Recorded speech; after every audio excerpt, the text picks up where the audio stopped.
Hello, my name is Matt Maher, aka Imp, and this is Imp's WWE Adventures podcast on the Social Suplex Podcast Network. Your quick look back at the WWE week that was, and what a was that week. We've had the aftermath of Crown Jewel, we've had Monday Night Raw setting up War Games, and we've had NXT.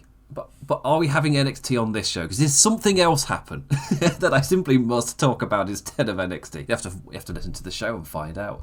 Anyway, I'll get my socials out of the way because I always forget to do it at the end of the show. You can follow me on Twitter at the Damn Implicat. That's damn as in damn. And I'll be over there checking stuff every now. I've got my notifications on. I mostly just use it for DMs now. But I do want to start the show by talking about Smackers and SmackDown, which aired last Friday. So let's get that underway immediately. Jump straight to it, no faffing about, man. And I know that you've already edited out most of what I've said here, so this is probably like 30 seconds in for you lot, but let's bloody go, let's bloody get on with it. SmackDown, that aired last Friday. Trying to fight out of this. Asuka and Bayley and Kyrie and Io Sky just mauling and attacking Charlotte. A 4-on-1 assault. The aftermath of Crown Jewel. We got a whole episode of... I think aftermath is actually just the perfect word for it, really.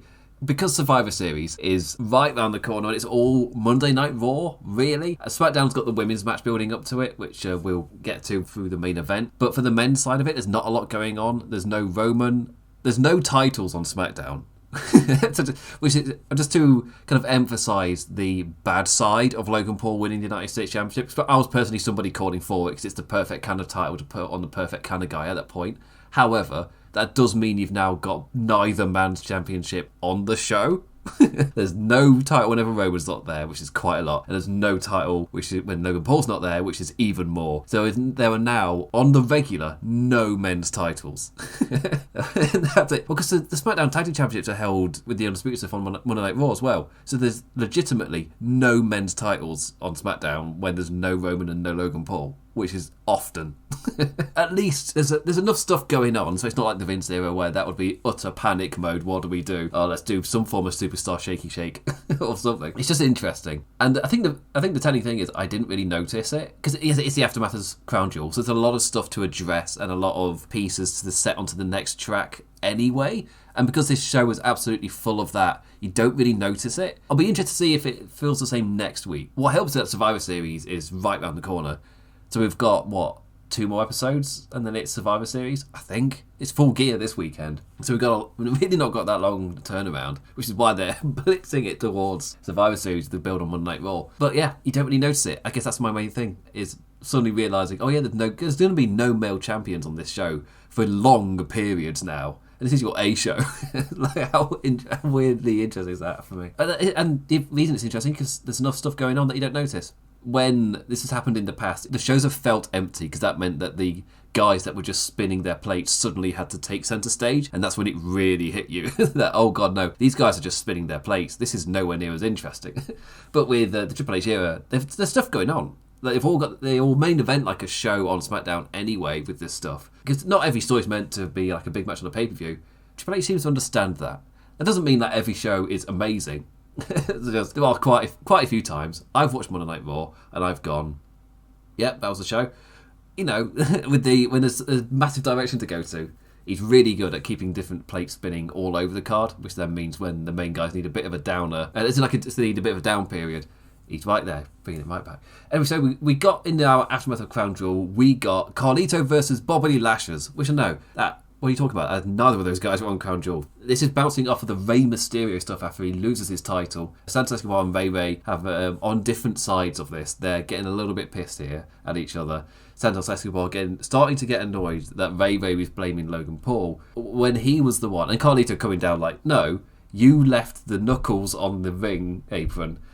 Santos, it's your fault. Then out comes Bobby Lashley with his heel team. It's really weird for me to say that it doesn't feel like the not hurt business. It feels like it's not 100% working.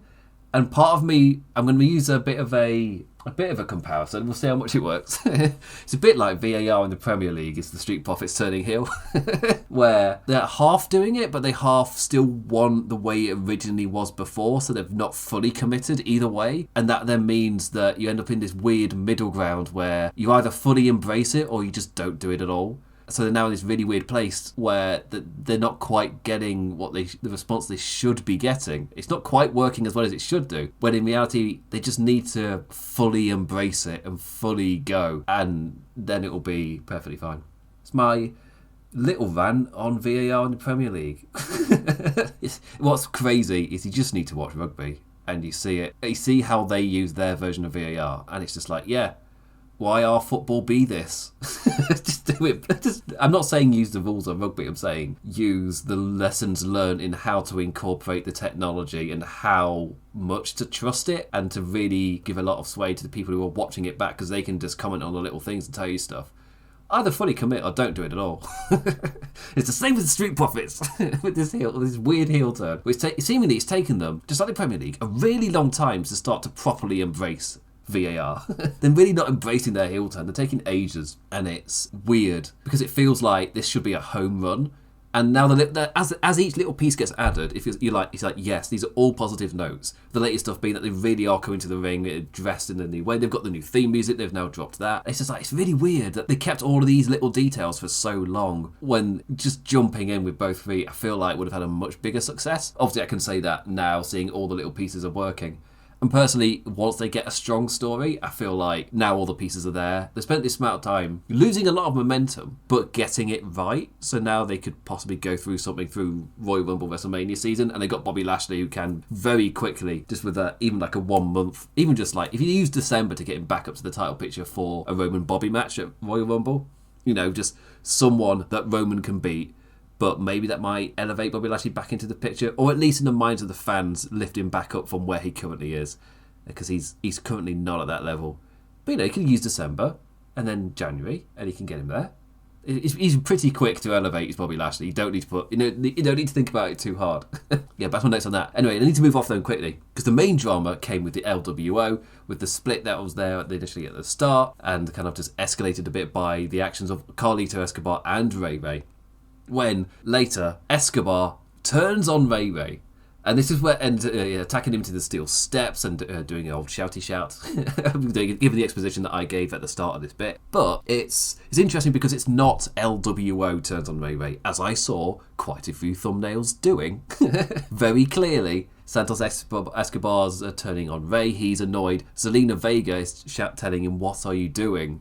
Like, no, this is not the way I'd want to settle this argument. Like, no, what are you doing? If Zelina Vega's there to represent all of the others of LWO, so that you're not overcrowding the shot, so you've not got Carlito and the other two lads. Yeah, if you don't have three more people crowding up the screen, you just have Zelina Vega represent everybody. You get the message. Like, okay, she's representing the LWO, and these are the two people having the different sides of the spat. It's not LWO turns on Ray, it's Santos Escobar turns on Ray. Because I don't know if that means that Santos Escobar is going to be breaking off onto his own, or if it's literally just, well, what if we had two people within a faction turn on each other, and then the rest of the faction has to decide how they feel about it. Personally, that's interesting. Of course, I have no idea which way they're going. WWE often airs for the more simplistic method of telling the story. Sometimes their competition decides to do it too complicated and it just dies. So sometimes complicated isn't the way. Moving on to things that are pretty simple. They just ran Dragon Lee versus Cedric Alexander again. I guess, why not? They ran it last week. Why not just do it again? It's the game of Cedric Alexander doing everything he can to make Lee look as good as possible. And hey, it worked last week, so just run it again. Like, repeat matches aren't quite as bad if the whole show isn't littered with them. And that was the problem with the Vince era. The whole show was absolutely littered with this stuff. And if this is like the only full one, it's a full rematch, then that is absolutely fine. Absolutely fine. Also, LA Knight off the back of Crown Jewel was given the mic freedom to really run down Grayson Waller, telling him that he looked like the kind of guy who would hang around the colleges. He said, I'll give you a good education, or I'll let you have a good college job, but you look like the kind of guy who would hang around colleges, you dirty perv, or something like that. But it's the kind of insult that he used to get in the pre-PG era of WWE that had just died off. What's acceptable on TV in America is still incredibly strict. Especially as an English person, where over here, once it hits 9 p.m, you can say whatever word you want. Like, you want to get your dick out? But only after 9 p.m. Yeah. And everyone goes, okay, yeah, that makes sense. You have a whole period of television where everyone's allowed to enjoy it. Doctor Who airs at 7 p.m. But 9 p.m. hits, you can swear all you want, you can have as much sex and nudity as you want, and everyone knows that at 9 p.m. is when the cutoff is. So there's no complaining of, oh, this wasn't suitable for my kids. yeah, that's why this known thing exists. to kind of brand that out.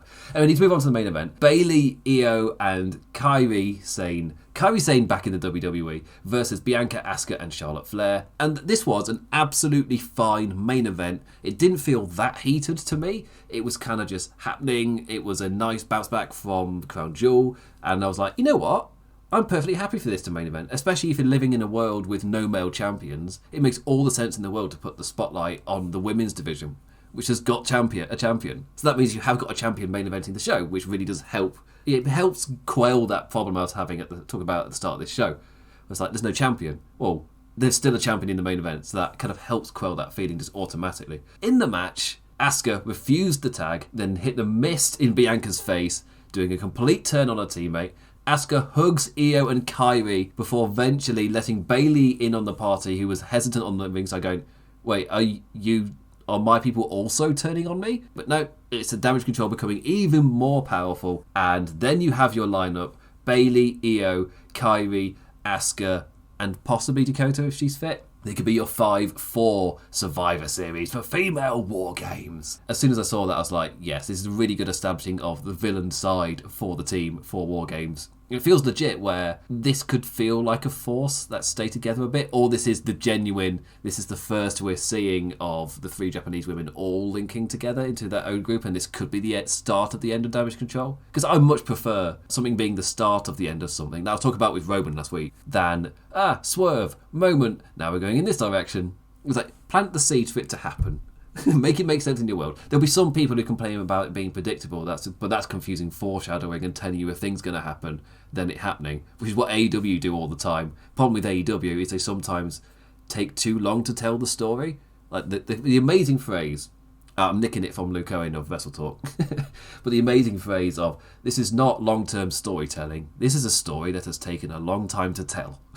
And the AEW do that so often that sometimes it was something a pipe we go, oh yes, you were doing that story, weren't you? But anyway, the main event for SmackDown, it was a perfectly fine tag match with an ending that genuinely caught me off guard. As soon as it ends, like, oh, you're going into War Games. Oh, okay, cool. But I didn't know that at the start of the match. Because I'm not on social media, I don't know what's happening. I watch SmackDown, I make my notes, I talk about it on this show, and I just forget about it. Like, I'm not that invested. This is it really does help for me to analyse the show more as a show, with my critical thing, and like often if I talk about the production and whatnot. I mean, if we talk about it on that note as well, it's a perfectly paced show. What really helped is it was addressing part after part in the aftermath of Crown Jewel, because the main event as well, obviously addressing the fact that Io is still champion. This was a very strong show in that regard. It felt like a show fitting following what had happened.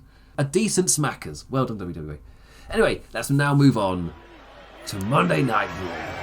Oh my goodness! Drew McIntyre's out here. It goes to Christmas pass. Claymore! A Claymore to Uso! And Monday Night Raw, once again, all about the Judgment Day. But this time it's also integrated with the other team for War Games, also sorting out all of their shit. So you got, especially as Cody with Champion as well, realising he's certain things to address. And you got Seth Rollins with his aftermath of Crown Jewel still piping about as well. I mean, the big note from the show was the story, not just with Seth and Cody squashing their beef, but also with Drew and Seth. There was a backstage segment, before that. Before that, you had Cody introducing his team for War Games as making it official. Then you had Seth Rollins and Sami Zayn versus Dom Mysterio and JD McDonough. A match that went through an ad break and then ended in a DQ. And again, it's not something I'm a massive fan of. You could have hit the same story beat by just having a brawl happen after the talky bit at the start of the show. Because they had the whole good team out, and then Judgment Day come out, they'll have all chitter-chatter, then they have this tag team match. Tag team match goes through an ad break, then you come back and it ends in a DQ and all the guys come out, and that leads to Adam Pearce banning everybody from the arena, when he can cut out this entire match and hit the same narrative beat.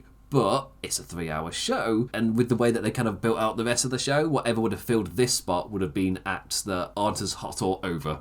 So you end up with Seth and Sami in action, which then sets Seth up for the rest of the show relatively well. I mean, in terms of the kind of narrative flow of the show, it's like you're going in one direction and you put it right back. It's like, oh, that actually feels like a waste of time. You wasted 10 to 15 of my minutes. That's only if you care about the narrative, though, because it did character-wise set up Seth. One of my friends wants to make a video with me about people using the word filler wrong.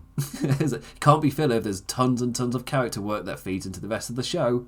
But at least this did set Seth up for the rest of the show. I mean, it would be a way to do it without that being an issue. You could have Adam Pearce say it in a certain way or whatever. It takes little changes. My point being that gave reasons for Seth to be in the state that he was when he was backstage later. So you had Drew McIntyre showing respect to Seth Rollins, just saying, you know what, you are a champion that is adding a lot of prestige to this title by the way you are defending and holding it, and showing him that respect. Then we have Seth and Cody squashing their beef as well for War Games, to say that we're not going to like each other, probably will never like each other, but for one night, can we just put it to a side? And they both agree to do so. Have a little chum with that Cody. Off you go to your match, and he's like, off I go.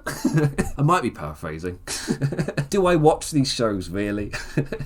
But that also is setting up what happened in the main event, which was the Raw Tag Team Championships on the line. Cody and Jey Uso fighting against Balor and Priest in their rematch. And this all set up the idea that can the Judgment Day defend when everybody who is involved in War Games is not allowed to interfere? Which would leave Rhea Ripley, but they're doing everything they can to not have Rhea Ripley tangle with the big lads. Because, again, it is cool when Rhea Ripley destroys a dude. It gets an amazing reaction. But it does set up fans maybe wanting to see that happen more often. And they're not going to do intergender matches. So it makes a lot more sense to just quell any expectancy and just not do it. It's a level of restraint which is good. But anyway, this was setting up a Drew McIntyre heel turn. The match became heated and it enters the normal flow of the match. But this time, there can be no interference. Because the teams are both banned. And we know that Rhea Ripley's not going to interfere. So this match is going to have to go normally. Nope, they set up an interference. Down comes Drew McIntyre for his heel turn. It's one of those where we go, oh, of course, yeah, they wouldn't be interference anyway. So it's technically the same. However, this was at least the payoff to something that had been set up for months, or at least over a month. This is, if you're going to do it like this is how you do it. You build that expectancy in fans that Judgment Day will just win by cheating or interference or something. Then you set up a situation where that cannot happen. Then, this thing that's been built up in the background with Drew McIntyre finally pays off. So that if you're going to treat it as if you're trying to not do the repeat booking, only to swerve of, no, we're going to do this anyway, but you use that as an opportunity to pay off a story you've been doing for ages, rather than just because on the night. I mean, it's not how I would do this stuff. However, if you're going to do it, this is how you would do it. If you simply must, this is how I would do it. I feel like I'm speaking the same stuff that I was speaking for SmackDown, like that. Yeah, I personally may not have written this in this way in terms of what I like, in terms of how I like to structure my narratives. However, if you're going to do it this way, this is a really great example of how to do it. And a lot of it comes down to the fact that you've been setting this up, you've laid the groundwork. It's not just a thing that's happened. It's like, no, this has been built up for months. And this is the payoff of something. It's not just on the night setting up a way. Like you have Rhea Ripley just talking to somebody and the commentary goes, oh, why are they talking to them? The next week you're like, oh, well, why are they lying? Are they part of the stable? And the person comes out and they're like, no, they paid me money. And that's that. We're not together. We're not working in any way. Now back to my storyline. It's just like, that doesn't happen under Triple H. If they're going to do that, they'll set that up like at least a couple of weeks in advance before then doing it. Things don't just happen. Even if it's like minor character stuff, there's normally something. Anyway, that was Monday Night Raw. Not a lot really to talk about outside of that. The main focus is still building War Games for Judgment Day and Team Cody Rhodes. Oh, there's realised it's 4 men sign off. The animosity on the other side, because Drew McIntyre's really related to the good guy side and all that paying off. But on the flip side, during the start of the show when they were having their little battle, Priest was drawn into the heat. He got a little hot. Seth Rollins was goading him and goading him. Oh no, was it Cody? Was goading him and goading them to say, "Oh, who's the leader then?" Just saying that it's Ripley. That no, altogether. Oh, is it not Ripley then? Who is it then? Who's the leader? It can't be Dom. No, it can't be Dom. It can't be JD. Which Priest eventually just has enough. So I'm the leader, and that of course causes Finn Balor to have a reaction. Backstage later, Priest is like, well, I didn't mean it. I just got caught up in the moment. To which Ripley then replies, but that does suit us well for War Games. It makes sense that you can be the captain for this match if everyone agrees to this.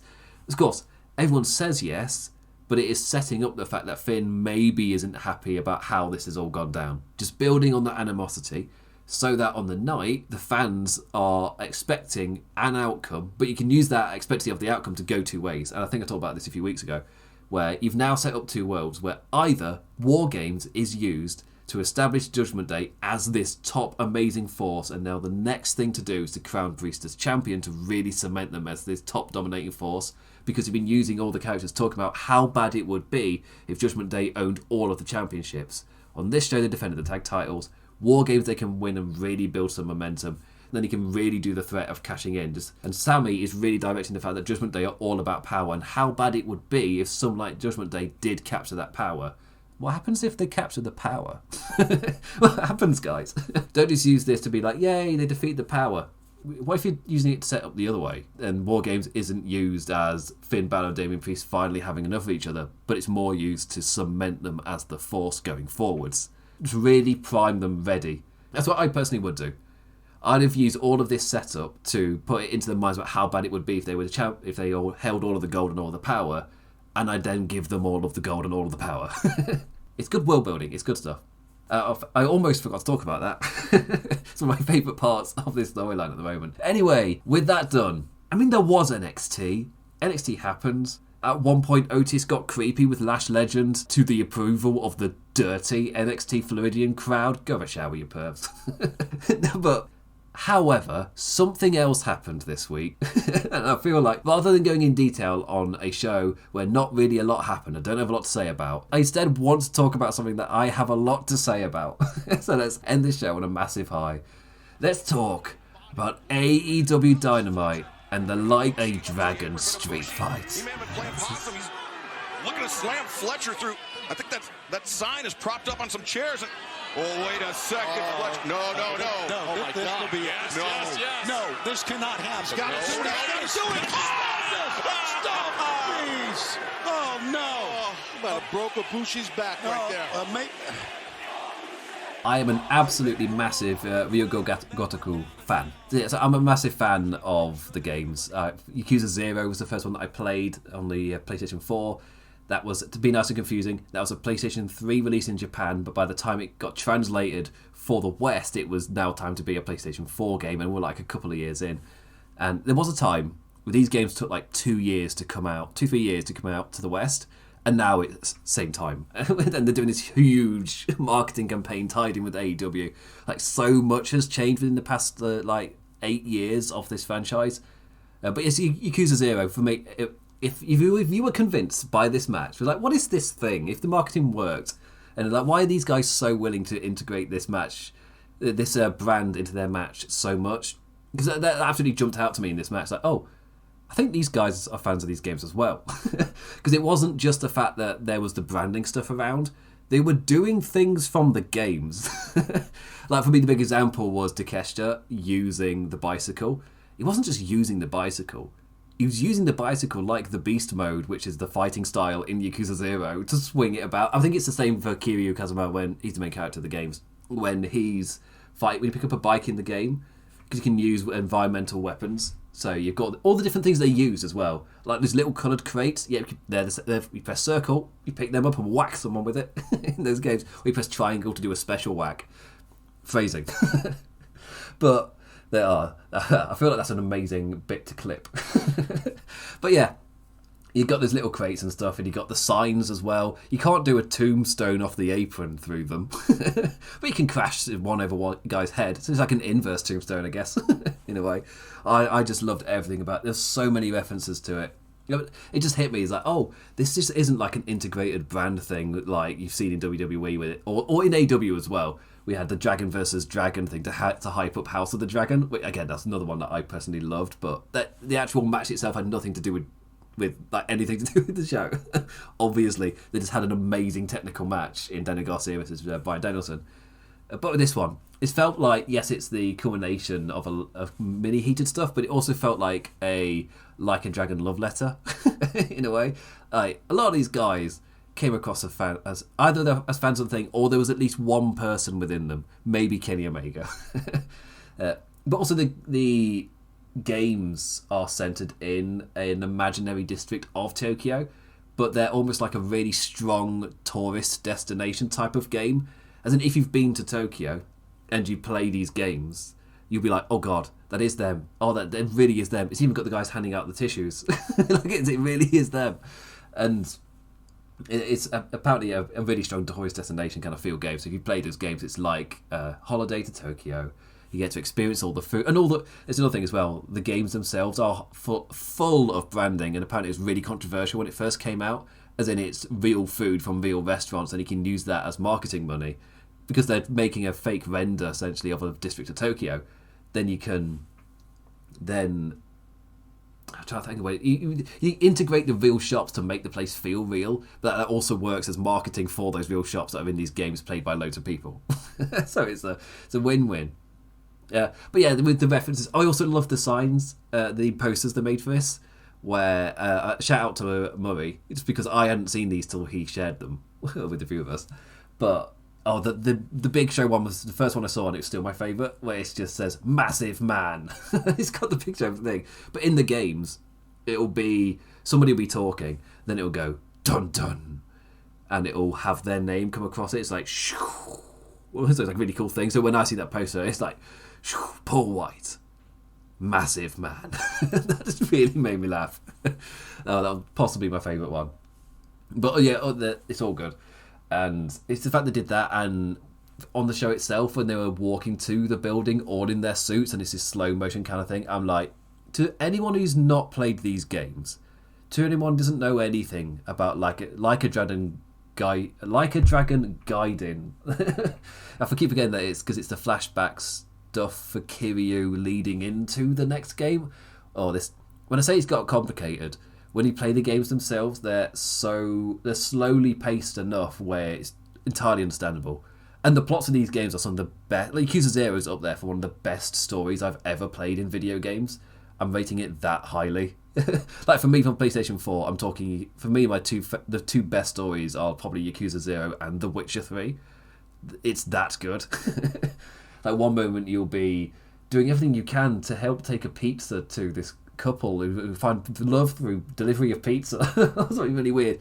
And next thing, you're caught up in a really complex murder mystery involving like an empty lot and a murder that happened there. But it's all different people have the investments in the lot and the ramifications of a murder happening on this specific lot because of all the different interested parties. It's just like, it's so well done, and some of the best I would say best lip sync animation stuff. It's some of the characters feel so real, but a lot of it's because of the performances, and what really helps is the culture it was made in, where the voice acting world in Japan is taken with such respect that it means you can get performances like this from such great actors, and it really translates into the games with the face capture technology, or at least the lip sync rendering technology. Anyway, this is me just gushing about the Ryu Ga Gotoku games. I love them so much. And also, that's why I was going back on it.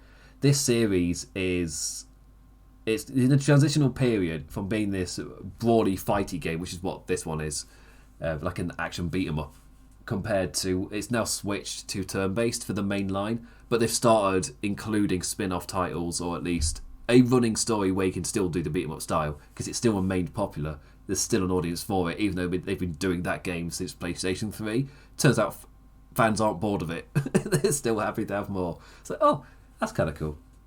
But anyway, with the four of them walking to the arena in suits, just like a slow motion shot from the actual thing itself. You had Takeshi just swinging, or like a John Woo movie from the 80s. Can't remember what it's called, but he did a film in the 80s, which I have watched. Can't remember the name of it.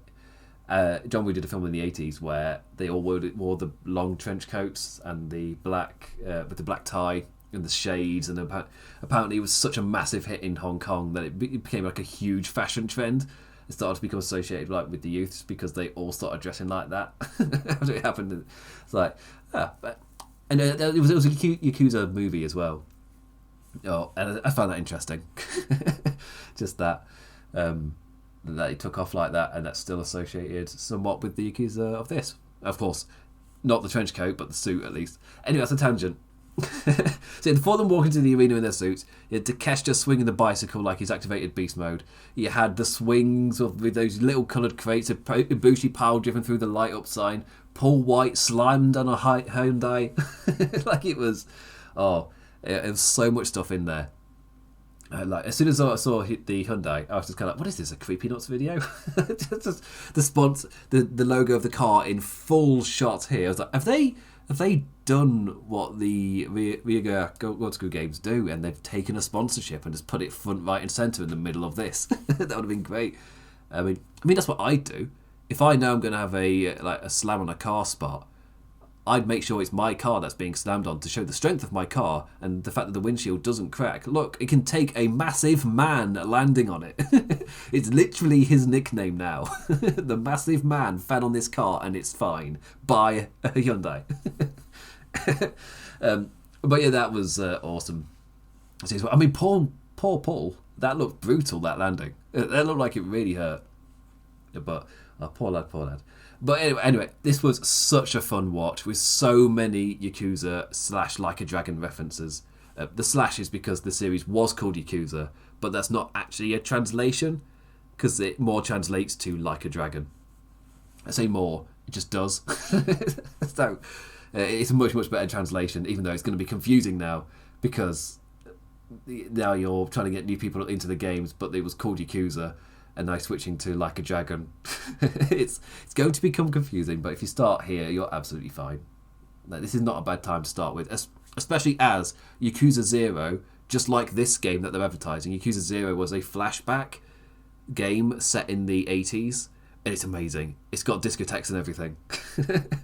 With all the other stuff I talked about, like the slow-paced storytelling with the serious dun-dun reveal of a name, and then a slow scene of people talking and explaining stuff, but you care so much, it's so dramatic.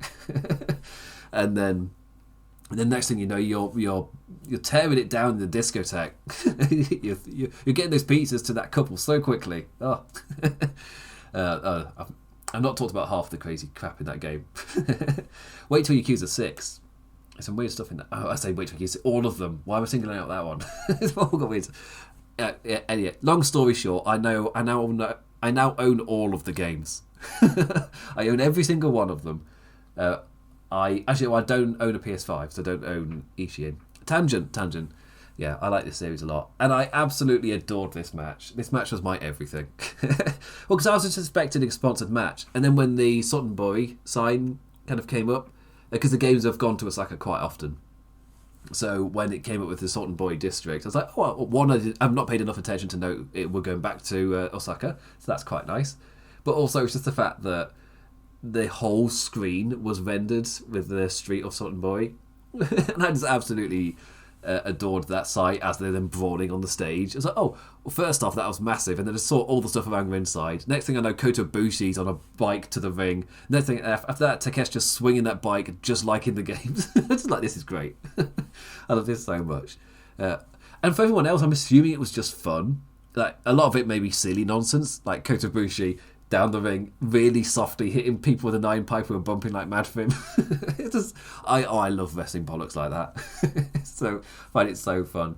I can't miss out that Ibushi took a brainbuster onto the bike. That looked brutal. He had the tire mark on him afterwards. I was like, oh, Ibushi, you crazy man. Then he took a tombstone power driver off the apron through a sign.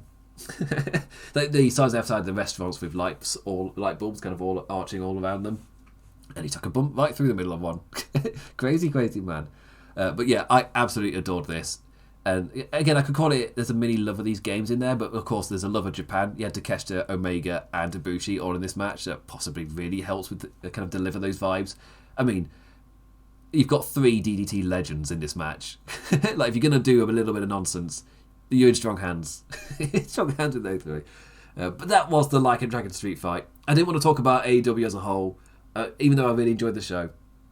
Which is great because I've been a little bit wibbly-wobbly with AEW. So, like, from Wembley all the way to Full Gear, I've not been... Well, I don't know. I've enjoyed the pay-per-views, but I've not been that hot on the actual week-to-week shows. I've even drifted off to... Like, last week, I only watched Collision. Like, it's been quite often where I'd only watched one, and it was Collision beforehand. For some reason, I was recently drawn a bit more to Collision, and I don't know why that was. It was since Punk's gone, I've actually enjoyed Collision loads, and Dynamite's been the one that I've kind of sometimes just faltered off with a little bit. Don't know what it is. This week, though, absolutely banging. Absolutely loved it. So, yeah.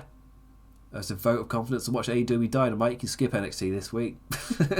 I mean, unless you really want to know who qualifies for the matches at Deadline.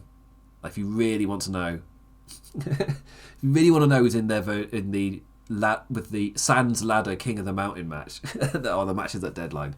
If you want to know so badly, you can watch it. But AEW was setting. It was obviously going to be way more hot because it's a go-home show for a pay-per-view. So obviously it's not quite the same comparison to make, but still, this was so fun. And I, as a massive fan of these games, I loved the Like a Dragon Street fight. It was my everything. Interesting to know how people who don't know anything about these games would have taken it. But for me, it fell into that realm of absolutely silly, fun nonsense. Like a match, like a DDT match, and he had 3 DDT pros in there. So it felt like it was always going to swing hard. Anyway, that brings me to the end of the show, and honestly, one of my swiftest recordings in terms of like actually just getting through the stuff and not tangenting too much, so hopefully the edit's a little bit easier. We'll see. Next thing I know, this comes out at 20 minutes long. Still have to cut out over half of it. But anyway, thank you for listening, liking, engaging in any form, any manner. Always appreciated, never taken for granted. And with that, I say listen to all the other shows here on Social Suplex Podcast Network, One Nation Radio with Rich and James, All Things Elite with Floyd, Wrestling Art with Chris Things, and Keeping It Strong Style with Jeremy Donovan and young boy Joshua Smith. And with that, I bid you adieu. Adios.